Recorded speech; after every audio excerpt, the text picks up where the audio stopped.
رمضان الغالي أروانا فاعزف يا بلبل ألحانا لحنا بالبهجة يغمرنا ويؤجج فينا النيران. رمضان أيامك أحلى. بسم الله الرحمن الرحيم. الحمد لله رب العالمين والصلاة والسلام على رسول الله صلى الله عليه وسلم. داود يركسو دواد حلقة الشراط برنامج كني إرشاد الآلام لمعرفة أحكام الصيام وأنه هذا النوع آلاب برشاد أحكام تصومك. برنامج كوحة مرتين أوغا سيدة عادة هاي الشيخ هو الشيخ أحمد عبدي شيخ وسدو برنامج كني. أهلا وسهلا بكم بارك الله فيكم. الله أكبرك يا شيخ. هذا نقول له برنامج كنا المجرى معلومة أي حرام تان شرع الإسلام كإلا الصوم. بسم الله الرحمن الرحيم. الحمد لله رب العالمين وصلى الله وسلم على سيدنا محمد وعلى آله وصحبه الطيبين الطاهرين وبعد. واجرا معلومة شرعي وحرامي إلا الصوم وحانا كمده لبدا معلومات عيدة ليره عيد الفطر رمضان كمده كدن بيسه بشي عن نقانو صنفرتا iyo ciida la yiraahdo ciidul adha labada maalmood ba xaraam weey qofka inuu soomo.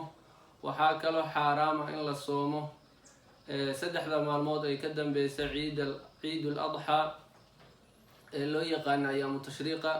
saddexda maalmood in la soomana waa xaraam. waxaa kale xaraam ah in la soomo 15ka shacbaan kadib qofka inuu soomo waa xaraam haddii uusan wardi uusan u lahayn tusaalahaan isniinta iyo khamiista inuu soomo oo kaleeta hadduu ahaan jirin waxaa weeye qofkaasi ma soomi kara, xaraamay ka tahay. ama aan qado lagu lahayn qofka haddii qado lagu leeyahay iyaduna 15ka shacbaan kadib ma soomi karo.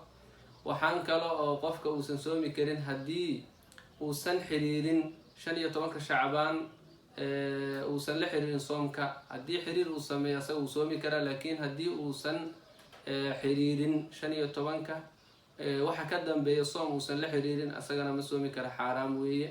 waxaa kaloo xaraam ah in la soomo maalinka la yiraahdo yawmu shakiga, waana maalinka shacbaan ay soddonka tahay dadka aysan ku sugnaanaynin bisha ay ku sheekaysanayaan sida dumarka, dadka walwaalan, caruurta in bishii la arkay aysan qof sharciga uu suga qofka sharciga uu ku sugnaa bisha qofka ay ku sugnaanaysana aan la sheegin inuu arkay. maalinka waxaa la yiraahdaa yawmu shaki, ayadana in la soomo waa xaraam. nabigeena calayhi salaatu wassalaam waxa uu leeyahay xadiis uu wariyay imaamu al-Bukhari: laa taqaddamuu ramadaana biyawmin aw yawmayni suumuu liru'yatihi wa aftiruu liru'yatihi fa in ghumma calaykum fa akmiluu ciddata shacbaana 30 yawma. ramadaan ha ka hormarina maalin ama laba maalmood, aragti ku sooma, aragtina ku afura. haddii ay idinka qarsoonto bishana waxaad dhammaystirtaan bisha shacbaan 30. maalmahaas ayaa xaraam ah in la soomo. بارك الله فيك الشيخ. واحد إنه شيختي صومك واجب وحكوا واجب يقفك إيو أحكام تيسيو موضلات كيسيو مرك واحد متشران مالموين للصوم أو سنتها صومك. بسم الله. واجرا مالما شرعه والسنة إن لا صومه. وحنا كمده لحظة مالمود كدم بيسا إيدا لحظة مالمود كدم بيسو والسنة إن لا صومه.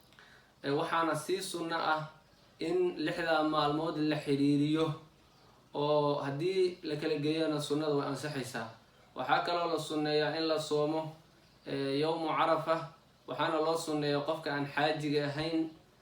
waxaa kaloo la sunneeyaa in la soomo taasuucada iyo cashuurada bisha muxaram la yidhahdo masaka aan u naqaano maalinkeeda 9ka iyo 10ka labadaba in la soomo ayaguna waa sunno. بارك الله فيك يا شيخ. مركز سنوين صومك نوشي. سنوين كصومك وفربدين يهين سو حاكمد قفك إن أددجيو أفركا. وحنا أقول لي النبي عليه الصلاة والسلام: لا يزال الناس بخير ما عجلوا الفطر. dadku khayrka ma zuulayaan inta ay dadajinayaan afurka, laakiin waxaa la rabaa qofka afurka marka uu dedejinayo in uu hubsado qoraxda inay dhacday inaysan dhicin. haddii qoraxdu uu hubiyo qofka inay dhacday ama qof mu-adin ah oo lagu kalsoon yahay hiqo ah uu maqlo codkiisa inuu ku afuraa oo dedejiyaa waa shay sunno ah. waxaana dadka walaalaha oo na daawanaya ugu nasteexeynaynaa inay iska hubiyaan qoraxda dhiciddeeda. maxaa yeelay qofka waxaa laga yaaba maanta o dhan inuu soo soonnaa asagoo oon qoraxdii weli aysan dhicinna uu afuro kadibna soonkiisa saas uu ku buro. waxaana ugu nasteexeynaynaa dadka mu-adiniinta ah in ay hubiyaan qoraxdu dhiciddeeda marka kabacdin ay adimaan. maxaa yeele haddii aysan ayagoo fiirin ay adimaan waxay noqonayaan dad ummadii khiyaanay. salaadaha intooda kalena waa la mid. waxaa lasii sunneeyaa qofka markuu afurayo inuu ku afuro timir ama biyo sida nabigeena calayhi salaatu wassalaam uu ina leeyahay. waxa uu leeyahay nabigeena calayhi salaatu wassalaam idaa aftara axadukum falyuftir calaa tamrin fain lam yajid falyuftir calaa maa-in fainahu tahuurun. qofka haddii uu rabo inuu afuro waa inuu ku afuraa timir, haddii uusan haysanina biyo waa inuu ku afuraa. waxaa sunnooyinka soomka ka mid ah qofka in uu dibdhiga suxuurta ilaa fajriga dhawaalkiisa uu dibdhigaa. maxaa yeele nabigeena calayhi salaatu wassalaam waxa uu leeyahay tasaxaruu fa ina fi saxuuri baraka. suxuurta waxaa ku sugan baraka iyo wanaag ayaa ku sugan. waxaa la sunneeyaa bisha ramadaan ama soomka dhexdiisa in qofka uu badiyo istikfaarta iyo qur-aan aqrinta iyo alictikaaf fi lmasaajid laa siyama fi lcashri alawaakhir min ramadaan. inuu masaajidda ictikaafkooda uu badiyo laga maarmaan iyo sida sii fiicanna ay tahay in tobanka dambe uu aada iyo aada ugu dadaalo. maxaa yeele nabigeena calayhi salaatu wassalaam sida ibni cumar laga warinayo waxa uu ahaa in uu ku dadaalayo ictikaafka masaajidda tobanka dambe ee ramadaan. waxaa kale oo la sunneeyaa oo nabiga calayhi salaatu wassalaam ballanqaad weynna uu ka sameeyey qofka inuu afuriyaa dadka walaalihiisa ah. waxaana uu leeyahy nabigeena calayhi salaatu wassalaam man fatara saa'iman falahu mithlu ajrih. waxaa la rabaa marka inaan ku dadaalno bishaan khayraadkana uga faa-iideysano dhammaanteenna aan waqtigeenna iyo xilligeenna aan kaga faa-iideysano cibaadaadka iyo daacaadka. baaraka allahu fiika sheekh, aada iyo aad baad umahadsan tahay. waxaan ku guda jirnaa xalqadii ugu dambeysay ee barnaamijkeeni aan soo wada daadihinay. marka dadka ku daawanayo maxaad ugu nasteexaynaysaa? dhammaanteen waxaan iskugu dardaarmaynaa ilaahay subxaanahu watacaala cabsidiisa.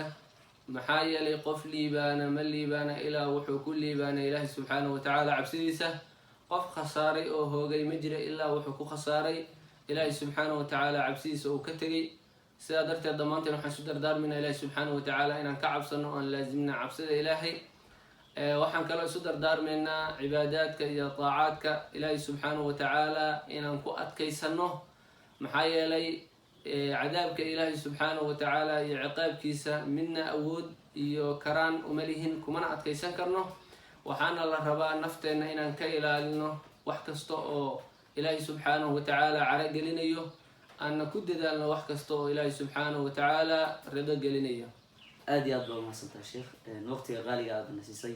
daawadayaal intaas waxaa noogu soo gabagabooday barnaamijkeeni irshaad ulanaam limacrifati axkaam siyaam. waan uga wada hadli jirnay axkaamta soomka. waxaa shiikha ugu mahad celinaa waqtigiisa qaaliga. sidoo kale anna waxaan idinkaga mahad celinayaa sheekh maxamuud iyo daawadayaashanada dhegeysiga wanaagsan. waxaana ilaahay subxaanahu watacaala ka baryaynaa in soomkeena uu aqbalo, uunana waafajiyo cibaadaadka iyo acmaasha saalixada ah, uunana waafajiyo bisha barakaysan fadliga iyo qiimaha ku jira, iyo habeenka laylatulqadriga ah oo ilaahay subxaanahu watacaala uu wadeeco dhigay khayr fara badan iyo barako fara badan. ilaahay subxaanahu watacaala waxaan weydiisanaynaa khaatimadeena inuu hagaajiyo, waalidiinteenni ehelkeenni iyo mashaa'ikhdeena dhammaantoodna ilaahay subxaanahu watacaala uu dembi dhaafo. dadka bishaan la xoreynayna ilaahay subxaanahu watacaala uu nagu daro. baaraka allahu fiik. daawadayaal meel kastoo aad joogtaan intaan ku kulmi doono barnaamijkan barnaamij lamid a oo aan uga hadli doono arrimaha islaamka. waa salaaxudiin cabdiraxmaan shiko idin leh kulanti dambe waxay asalaamu calaykum waraxmat ullahi wabarakaatu. لحنا بالبهجة يغمرنا ويؤجج فينا النيران